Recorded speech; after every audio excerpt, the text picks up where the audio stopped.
Right, tonight on Checkpoint, we go into that touchy issue once again of MP salaries and pay perks. The president has been on the record saying that the public wage bill is far too high. A group of people went to court the other day and the High Court ruled that the MPs had no business increasing their pay perks. And now there is the possibility that they could be returning some monies they have been earning since those pay perks were effected. What is the role of the SRC? What is the role of Parliament, especially in terms of introducing new pay perks for themselves? We'll be discussing this on Checkpoint today. Remember, you can tweet us your thoughts at Yvonne Okwara, at KTN Kenya. Remember to use the hashtag Checkpoint. You can also send us an SMS 22155.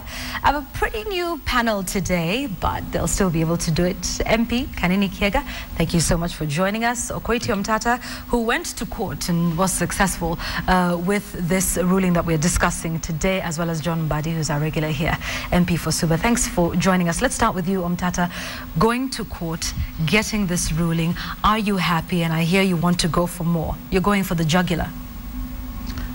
Well, I think there's nothing personal about it. What we basically are trying to do is to develop the law, to understand what the law, this is a new constitution. So an issue came up and we felt that the people who have got the autonomy to interpret the constitution are the judges. So we took a dispute before the judges. And among the things that the judges looked at were simple things like in the constitution, there's a phrase which says, MPs cannot vote on an issue where they have an interest, you see. So when they were voting on this issue where they were dismissing the legal notices, they were violating that clause. And it's not just simply a question of how much MPs are paid.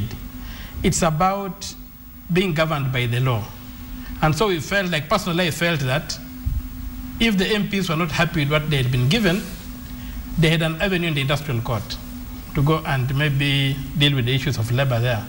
But to take it upon themselves and say we are the law unto ourselves and therefore we are going to move, I thought it went against the new constitution, which does not have the supremacy of any organ over the other. We've got 3 organs and some technically 4, because we also introduced commissions which enjoy a certain autonomy to be able to speak power to speak the truth to power. And so we just went to court to reassert the place of the Salaries Commission as the only body with the powers to set the salaries of the MPs. Okay, all right. And we'll come to what you're planning to do next now that the High Court has made its ruling. Kanini Kiega, thanks for joining us today. Parliament has no power or legal capacity to determine their salaries, and the cry now is that Parliament is abusing the law and abusing the Constitution. Absolutely, Parliament has no powers to adjust salaries, and I don't think Parliament has done so. I don't know where Okia Mtata got that information that Parliament actually increased their salaries. Because so what happened? I actually saw in the papers that members of Parliament have paid 1.2 million.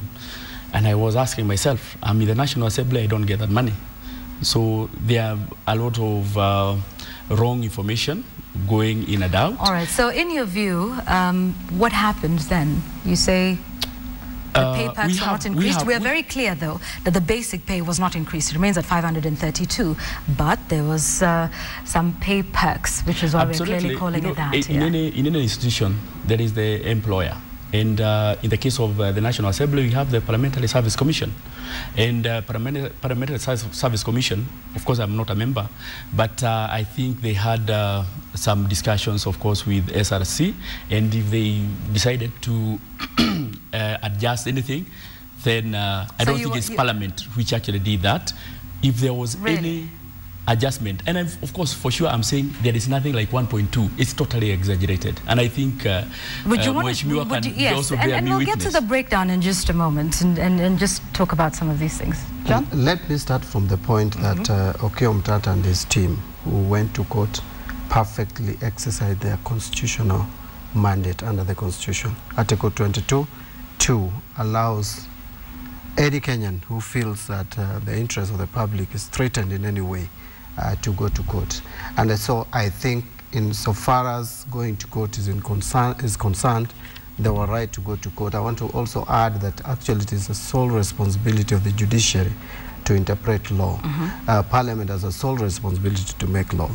I only just want to add to what Honorable Kanini did say, that actually the contention, unless, I don't know where this notion about MPs having increased their salary came from. If you ask me, I think MPs there was contention about the salary awarded by SRC. I remember the stalemate lasted months, during which time the MPs didn't earn salary. And so after which there was an agreement between SRC and MPs. The same even happened with the salary of MCAs. Yes. So the salary that MPs earn, the salary is actually constant. Not constant, but is the same amount that was initially gazetted. Okay, allow me, sorry, to cut in. And we say the 1.2 million, you say that does not happen. You have a basic salary of 532,500. You can get an advance of 83,333. The salary will increase by 44,000 every year, meaning by the end of the 5-year term, your basic pay will be 710,000. You removed the cap on committee sittings. Now it's unlimited. We know a chair gets 10,000, member or the deputy gets 8,000. Your pension is now tax-free, in contravention to the income tax that states that, you know, pension should be done that. Let's talk about travel allowances. I mean, there's all these allowances, and let's understand the salary. Can I correct you first? Okay. I don't know where you got this idea that pension is not taxed. That's illegal. Pension is taxable. Yes. And I think, let me also put it clear that the salary is not basic salary. The 532 is gross salary. Yes. What I think happened, and I think we need to be factual, let MPs not hide what they earn, and let not the public or anybody misinterpret what the MPs earn. The total package of MPs is 532. Right. All right? But there is additional pay that goes into MPs' pay slips that I'm aware of. And that is what the SRC did was to commute. And actually, I think it was a mistake, because you realize that there are MPs who come from Nairobi or around Nairobi. They also have to move within their constituency. Yes. The travel allowances is understood. What SRC did was to commute 750 kilometers of every MP and factor it in the pay slip. That is the only additional money that is in the pay slip. But then any other MP like Mbadi, who comes from Suba, for example, and moves about 600 kilometers from Nairobi, in a month, you remove the 750, which is already commuted in your salary, but you get paid the extra allowance. That is the allowance that I'm aware of, plus the sitting allowance. And the sitting allowance for MPs is 7,500 before tax. After tax, it comes to 5,250. All right. We will get into the nitty-gritties of this, but Omtata, when we talk about this in the High Court ruling that stands, and this was the will of the people, that we wanted the SRC to be able to do that, when the members of Parliament nullified the Gazette notices by the SRC, what did that say about the public and their willingness to have members of Parliament come under the SRC? Well, I think that members of Parliament were carrying over some old bad habits, which were there under the old order, but I think the court has now streamlined that. And they tell us that the legal notices stand. The Parliament did not have the capacity to annul them. And as far as we know, the Salaries Commission has not annulled them. So we might want to do an audit to see if there has been any cent paid beyond what has been allowed. And also the issue is that there are a lot of hidden allowances in Parliament, which MPs need to come clean about. Just talked about the mileage at 187 shillings per kilometer. Somebody doing 500 kilometers is earning 7,000 in one, because 1,000 kilometers, 500, let's say you're going to Kisumu and back, that's about 500 kilometers, assuming you do that, and then multiply by 4. And at transport, that private allowance is supposed to be, transport allowance is supposed to be claimed. It's not to be a standing charge. That's the mistake they're making. You should travel. I'm thinking, Buddy, maybe I think there is a lot of misconception, a lot of untruth, even from what you have read. And I think I would like to invite, because the National Assembly is an open place, I think I would like to invite Okia. Rather than get information from other quarters, let him come to Parliament. We are open on Tuesday. I mean, and whatever we get is an open, is an open document. Okay, but there are some MPs. There are some. Just allow me to answer. May I say one thing? Right. Just allow me to answer. I'm not allowed to enter the premises of Parliament. I've been blocked twice, including last week. Yeah, all right, okay, Umtata. Okay, understood. Mbadi? I'll check you in. It's unfortunate that you are not allowed. Actually, that's illegal. Yes. Actually, that's unconstitutional. But anyway, let me put it this way. The 187 that Umtata is talking about, remember this was SRC's award to MPs. Because initially, we were paying, MPs were getting 100 shillings per kilometer. What SRC did was to look at government departments, and they realized that all government departments use AA rates. Okay. Now, no, let me just finish. Let me finish it. Because I'd like us to get away from the nitty-gritties and onto the bigger issue here. The AA rates are different. The highest is 187, depending on the vehicle engine. And so, MPs realize, Kumbe, we have always been underpaid. And so we are just getting what other government departments get. Here is the bigger question. Yeah. Yes. Kanini Kega, do you think you should be able to determine your own salary? We don't. In fact, we don't. Do you think you should be able to? We shouldn't, honestly, because we have SRC. However, that is what you were able to do. And I know the SRC agreed to it, and we all agreed to it. But then when you take a look at the public wage bill right now, we have devolution that's coming in. Absolutely. If MPs want more money, the members of county assembly want more money, the teachers, the nurses, the doctors, and a host of other civil servants also want more money. But does it not strike you as odd that every time this issue of salary comes up, the average Kenyan feels cheated out of the people that they sent to Parliament to represent them? And it's always the first thing that comes up. What is your take now on the High Court ruling? Where does that leave you? Absolutely. I said from the onset that there is a lot of misconception about the whole thing. MPs did not increase their salaries. That's a fact. So it's not 1.2. How much did you take home at the end of January? If I give you my which of course you'll be shocked. No, you said it's not 1.2. It is not 1.2. It is not even near there. It is not. Can I answer you? The salary of an MP after tax, if an MP does not take a loan, is 581,000 shillings. Yes. That is take home. The other earnings for an MP is mileage. That one depends on how far you go. For Kanini Kega, I sympathize with him. Actually, I don't get anything. In a month he gets sympathize because he... Absolutely, I don't get anything. Because his place is not far. So he gets... So how would he get less than 100,000 if you just said it's 582, Umtata? No. You're saying about you're talking about... No, I'm saying... I mean, you just said, I've talked about mileage. I'm talking about... Well, if he's getting less than 100,000, the basic pay is 532. Yvonne, can you just be a bit patient and listen to this? The salary of all members of Parliament is 5 after tax is 581 or thereabout.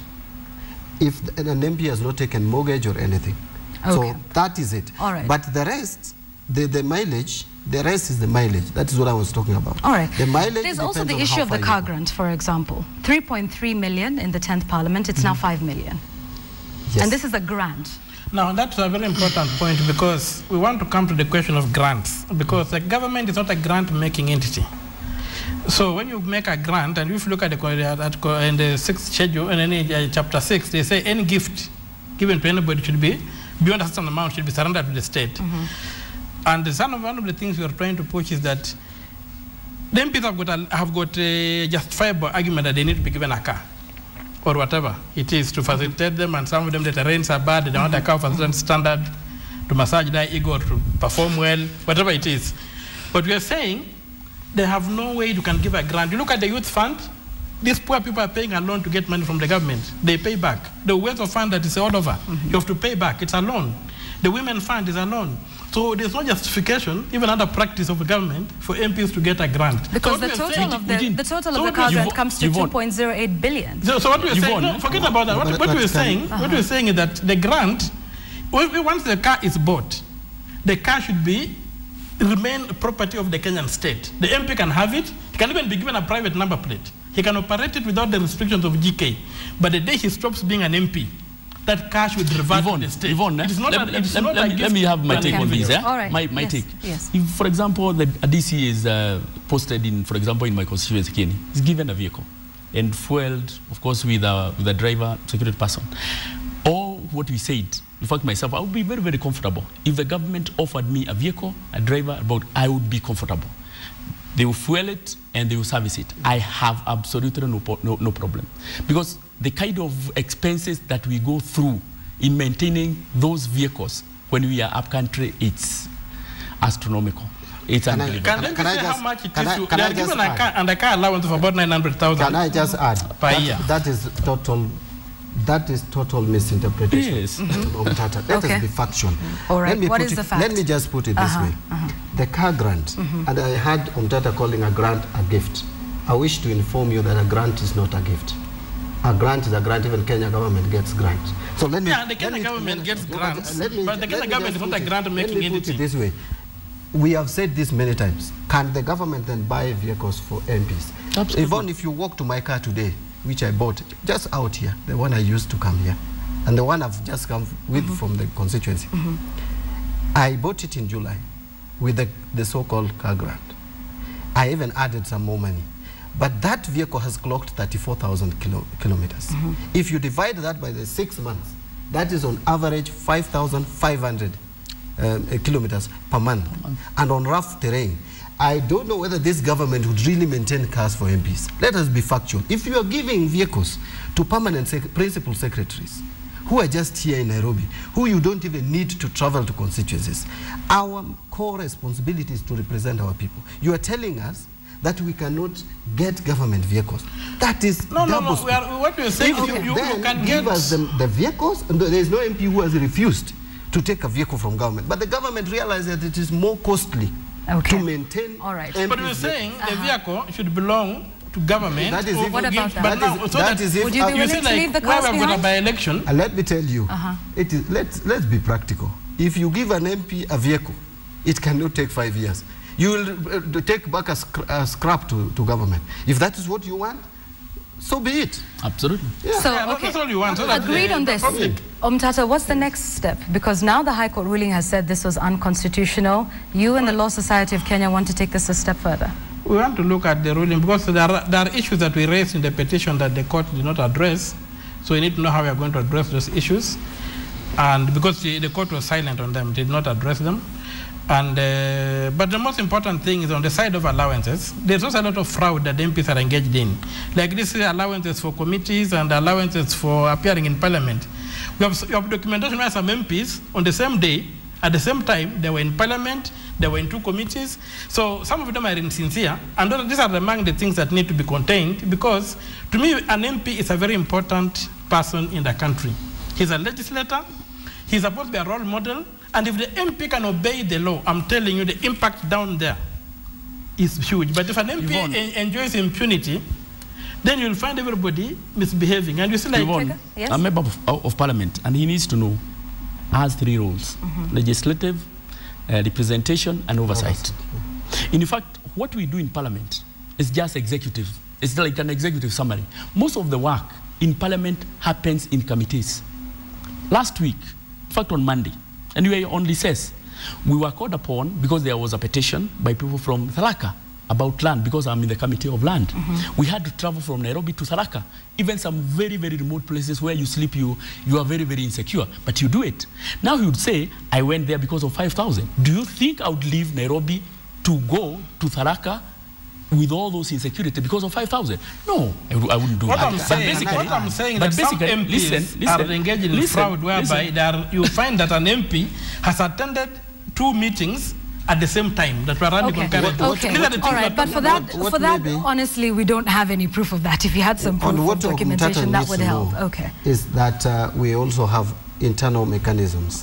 Yes. You cannot be paid for all those meetings, for all the meetings you attend. Let's talk about that internal mechanism. Yeah, the internal mechanisms is in a day you cannot be paid for more than 3 sittings. That is a fact.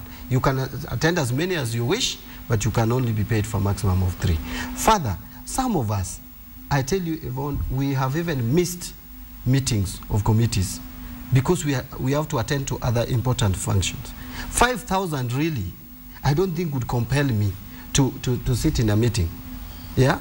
So I don't think the urge of 5,000 will take me to a meeting. We should also... There's also another aspect. Some respect to Absolutely. members of parliament. There is also there's the aspects though. I respect you, but if you take 5,000, I will tell you for a fact. 5,000 times 100 is 500,000. You see, but I'm putting that example. Yvonne, yes, let me tell Mtata. Yes. If I decide to make money, in a day I can make much more than the 15,000 I would make in committees. Okay. So if it is just a question of sitting to make money, I would not even attend those I think from his submission, you see a lot of anomalies. I mean, a lot of missing links. Yeah, he is working on a lot of hypotheses, and he said that he has been refused to enter parliament, which I think is not true.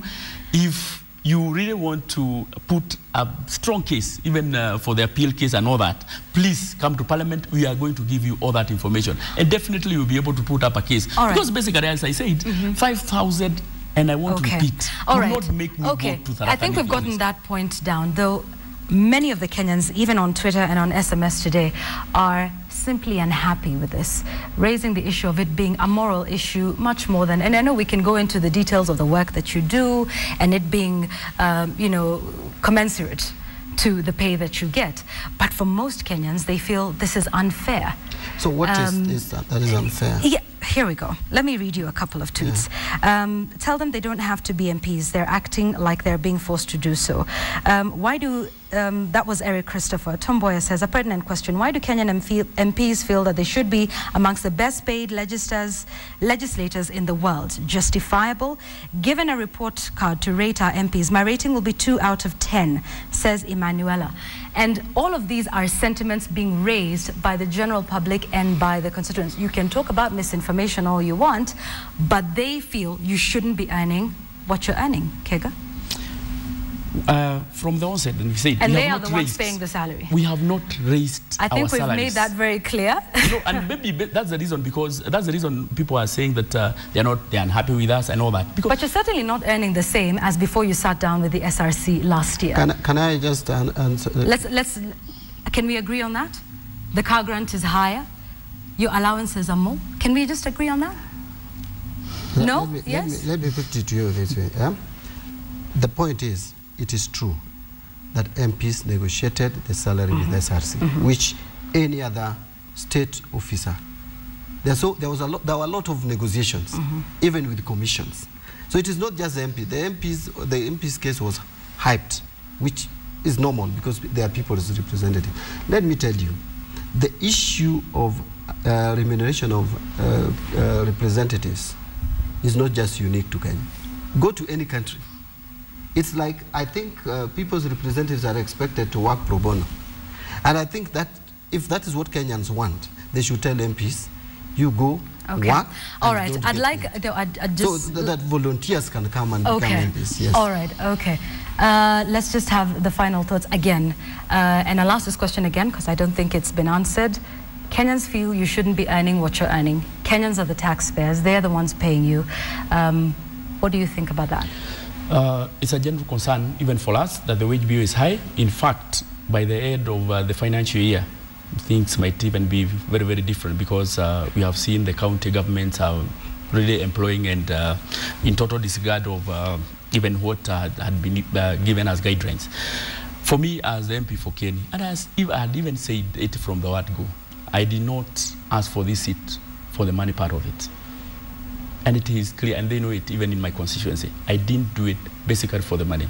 And for sure, there are some, okay, for me, I left business and all that to come and really work for the people. The others who left well-paying jobs, honestly well-paying jobs. And they did it of their own volition. Yes, absolutely, absolutely. Right. So we should not be demonized and seen as if we are there to make money. We are not there to make money. I said, as an MP, you have 3 roles. Even when I'm here, I'm still representing my people. Here's another one, just very quickly. If Okoitiam Mtata and the team managed to get that High Court ruling that compels you to return the money, would you? If I have been paid illegal money,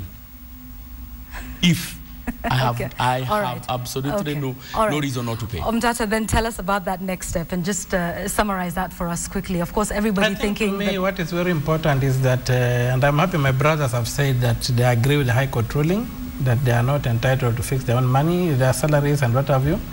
So I think that what is important is the achievement of Kenyans in the sense that we are establishing a culture of having the rule of law. My concern is not necessarily how much an MP earns, but how an MP earns what he earns.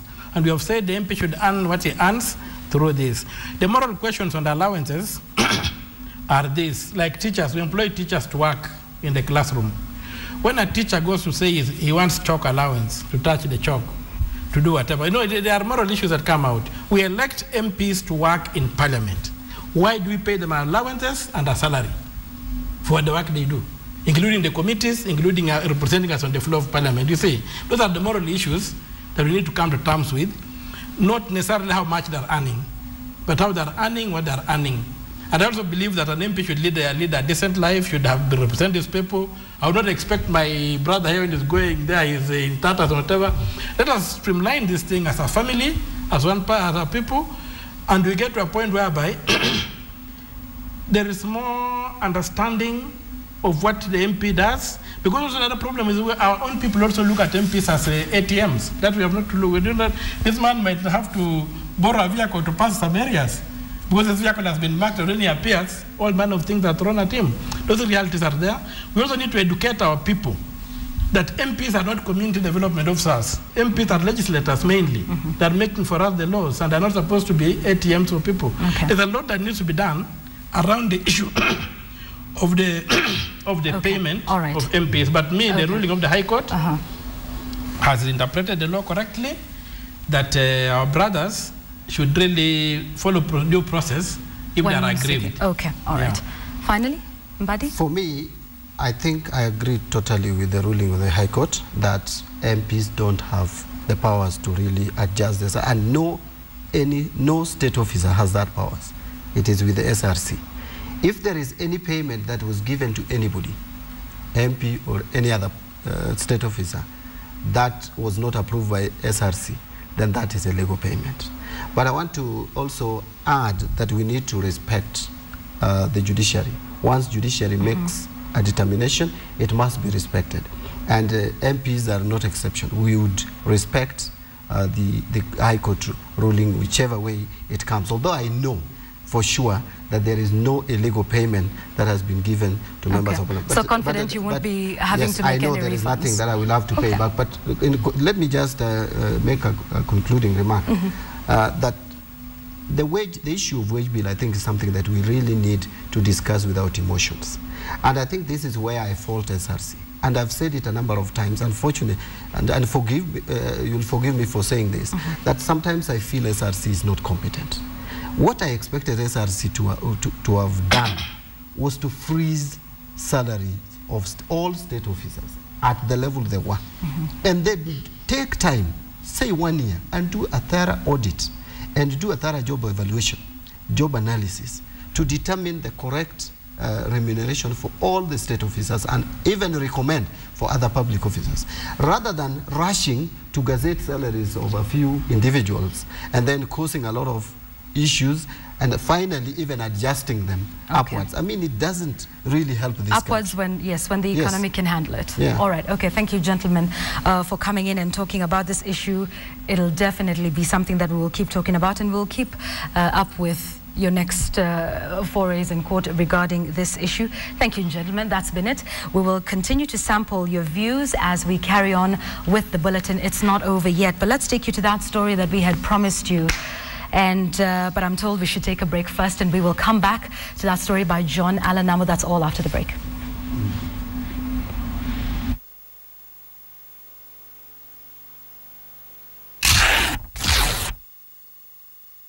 The idea that